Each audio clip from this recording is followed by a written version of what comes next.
Des James has waited more than 20 years for this.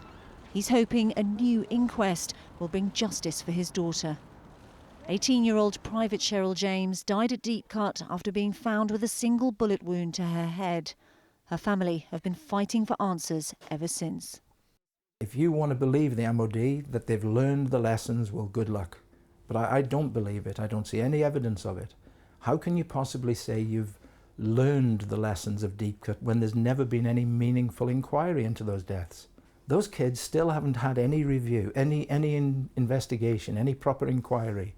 And while that's the case, how can the MOD say we fixed it? How can you fix something if you're not brave enough to face the analysis of what was going on?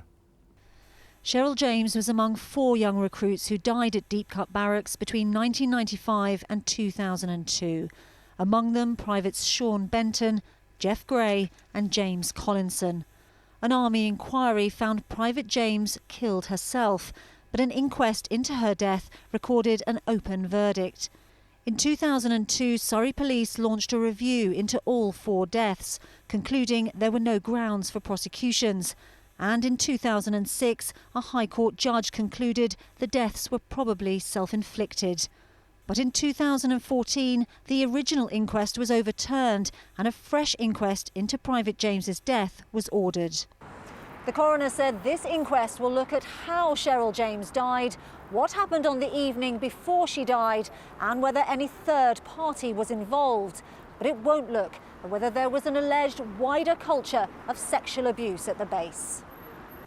The inquest is expected to hear evidence that Private James may have been sexually abused or raped at Deepcut the day before her death.